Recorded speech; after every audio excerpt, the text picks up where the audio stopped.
Al-Qadir trust case की Adiala jail में समाअत थी। जहां तक इस समाअत का अगर जिक्र कर लिया जाए तो इसमें आज आखिरी गवाह के ऊपर क्रॉस एग्जामिनेशन के लिए रखा गया था। इसमें बरीयत की दरखास्त हमने दी थी, उस बरीयत की दरखास्त को खारिज कर दिया गया था। अब बात यह है कि जहां बरीयत की दरखास्त खारिज की गई वहां पर हमने उस चीज को तो लेकर इस्लामाबाद हाई कोर्ट से रुजू करने का फैसला किया, लेकिन ये बरीयत की दरखास्त क्यों खारिज की, क्या वजह थी? हमने जाकर इस्तदा ये की थी कि अगर ये ट्रायल कंक्लूड भी होता है तो फिर भी ये केस जो है वो इसमें सजा नहीं हो सकती, ना खान साहब को ना बीबी साहबा को उस बुनियाद के ऊपर बरीयत की जाए, लेकिन ऐसा नहीं किया गया, हमारी दरखास्त खारिज कर दी गई। अब बात यह है कि सुप्रीम कोर्ट का अगर फैसला देखा जाए जिसमें उन्होंने कहा कि नैब जो तरमीम हुई थी वो जो खान साहब ने उसके खिलाफ सुप्रीम कोर्ट से रिजू किया था, खान साहब की इस्तदा मंजूर हुई थी और उसके बाद हुकूमत गई थी, इंटर कोर्ट अपील फाइल की थी जिसमें उनकी दरखास्त कबूल हो गई और नैब तरमीम जो की गई थी उसको कहा गया कि वो ठीक है। तो उन तरमीम के हवाले से अगर सुप्रीम कोर्ट के फैसले को देखा जाए तो उसकी रोशनी के अंदर खान साहब और बीबी साहबा के ऊपर जितने केसेस चल रहे थे नैब के हवाले से वो तमाम खत्म हो जाने चाहिए थे, लेकिन ना उन तरमीम की रोशनी के अंदर जो है उन केसेस को खत्म किया गया, बल्कि वो स्टिल केस जारी हैं। जहां तक हमने इस्तदा की एक केस के अंदर जो तोशाखाना की मैं बात कर रहा हूँ वो बेल के लिए अप्लाई किया हुआ था और हमने उसमें कहा कि इस बेल के ऊपर डिसीजन दे दिया जाए, खान साहब और बीबी साहबा की बेल्स जो हैं ये डिसाइड की जाए, लेकिन वो बेल्स भी नहीं डिसाइड हुई और बल्कि अदालत ने कहा कि अब ये केस जो है वो हम दूसरी कोर्ट में ट्रांसफर करते हैं, यानी कि FIA के तहत ये केस चलेगा। जहां ये शोर मचाया जा रहा था कि खान साहब और बीबी साहबा ने नैब तरमीम से बड़ा फायदा ले लिया है और खुद फायदा ले रहे हैं और कह रहे हैं जी कि हम सुप्रीम कोर्ट में गए, तो इमरान खान साहब को उस वक्त भी मौक़िफ़ था कि नो डाउट मेरे केस को नुकसान हो सकता है अगर ये दरखास्त हुकूमत की कबूल नहीं होती, यानी कि मेरी कबूल रहती है, लेकिन मैं उस मौके पर कायम हूं क्योंकि मैं मुल्क की बेहतरी चाहता हूं। मैं चाहता हूं कि हमारी जमहूरियत मजबूत हो, हमारा मुल्क मजबूत हो, हमारा आइन मजबूत हो, यहाँ पर जो करप्ट प्रैक्टिस की जाती है, जो करप्शन लूट मार की जाती है वो सिलसिला बंद हो और आवाम का पैसा जिस तरह से खाया जाता है उसके ऊपर जो है ये बिल्कुल ठीक है। और नैब का मैं बिल्कुल जो तरमीम की गई हैं जो सिर्फ और सिर्फ जरदारी खानदान या शरीफ खानदान या जर्नल्स और इनको क्लीन चिट देने के लिए किया गया है, तो मैं इसकी मुखालफत करता हूँ। आप देखें कि वो सुप्रीम कोर्ट में फैसला भी आ गया, उसके बावजूद केसेस चल रहे हैं। जहां तक देखा जाए अगर केस की बात की जाए तोशाखाना की, क्योंकि अलकादर ट्रस्ट केस के अंदर तो बेल हुई है, तो तोशाखाना केस की अगर बात की जाए तो उसके अंदर क्या मामला चल रहा है? उसके अंदर यह है कि खान साहब और बीबी साहब को पाबंद सलासल नहीं रखना चाहिए एक मिनट के लिए भी, लेकिन जो ही सुप्रीम कोर्ट का फैसला आया और उसके ऊपर मनमान इंप्लीमेंट होना था खान साहब के केसेस के हवाले से भी, लेकिन वहां पर इंप्लीमेंट नहीं किया गया और खान साहब और बीबी साहबा जो है वो उसमें पाबंद सलासल हैं तोशाखाना केस के अंदर।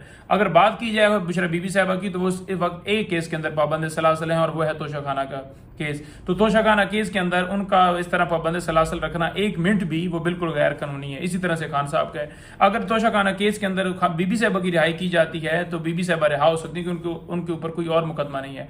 जहां तक खान साहब की बात है तो उनके ऊपर डेफिनेटली 9 मई के केसेस हैं। तो ये एक ऐसी चीज है जो आपके सामने रखना चाहता हूं कि जनाब आप देख लें कि किस तरह लाकानूनियत मुल्क के अंदर जारी है और केसेस चलाए जा रहे हैं, किसी को कोई शर्म नहीं है, किसी को कोई हया नहीं, और फिर कहते हैं जी देखें जी इमरान खान को क्लीन चिट मिल गई है, इमरान खान को रिलीफ मिल रहा है, उनकी एहलिया को रिलीफ मिल रहा है, अदालतें सहूलत फराम। कहां पर सहूलत फराम हो रही? क्या वो जेल से बाहर आ गए? क्या बीबी साहब जेल से बाहर हैं? उनका सियासत से तो कोई उनकी एहलिया का ताल्लुक नहीं था, लेकिन उसके बावजूद आप देख लें कि उनकी एहलिया को साथ घसीटा जा रहा है। फिर मैं आगे आपको बात करूं, जहां तक 8 हमारे MNAs की बात है, शोएब शहीन साहब की बात है। शोएब शहीन साहब की जमानत जो है वो कबूल हो गई, लेकिन जहां तक दूसरे MNAs की बात है उनकी जमानतें कबूल नहीं हुई। उनकी जमानतें जो है उनके ऊपर सुनवाई नहीं हुई। वो क्यों नहीं सुनवाई हुई? क्योंकि जज साहब छुट्टी पे, जो ड्यूटी जज हैं वो अडयाला जेल गए हुए थे। ये एक ऐसी चीज़ है जो इससे पहले भी आपने देखी कि खान साहब की जब बिल का मामला हो या कोई ऐसी बरीयत की दरखास्त हो तो अक्सर जज छुट्टी कर जाते हैं, अदरवाइज जज भी रात 10 बजे बैठे रहते हैं, प्रोसिक्यूशन भी बैठी रहती है, या फिर ड्यूटी जज भिजवा दी जाता है कि आप कार्रवाई जारी रखें। लेकिन जहां आपने देखा कि पॉलिटिकल मुकदमात बनाए जा रहे हैं वहां पर इन MNAs या जितने भी हमारे रहनुमा थे उनकी जो है बेल्स डिसाइड होनी चाहिए थी, लेकिन जंगल का कानून है मुल्क के अंदर आए।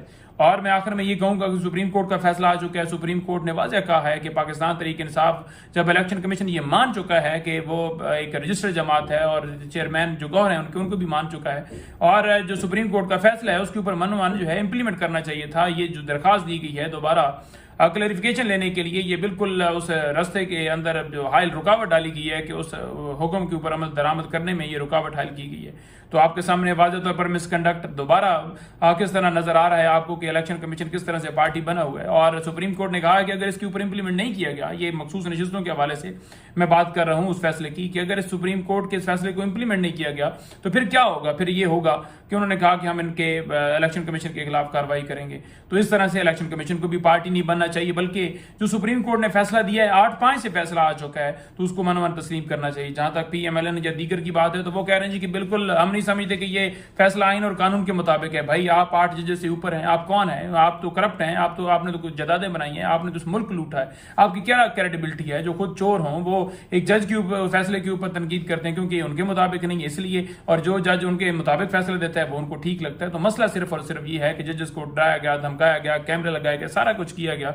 लेकिन अगर सुप्रीम कोर्ट में मेजोरिटी जजेस आज इंसाफ दे रहे हैं, फराम कर रहे हैं, तो आपको तकलीफ होगी। क्या वो पाकिस्तान तहरीक इंसाफ के लगाए हुए, क्या वो PTI के हैं? नो, ऐसा नहीं है। हमारे तो चेयरमैन अंदर है, हमारे तो जो उनकी एहलियां हैं वो अंदर है, हमारे लीडर अंदर है। हमें तो जिस तरह डाका डाला गया, वो पिटीशन अभी तक सुप्रीम कोर्ट में सुनवाई नहीं दी गई। 9 मई के हवाले से पिटीशन समाज के लिए सुनवाई नहीं दी गई। तो ये सारी चीजें होने के बावजूद आप देख लें कि जनाब किस तरह एक लाकानूनीयत है मुल्क के अंदर, और हम इसी की जंग लड़ रहे हैं। और इसी की जंग के लिए आज खान साहब जेल में पड़े और वो कहते हैं कि मुल्क के अंदर कानून और आइन की बालादस्ती। और इंशाल्लाह ताला ये जो जंग है, इंशाल्लाह ताला हक की जो है जीत होती है और इंशाल्लाह होगी। बहुत शुक्रिया।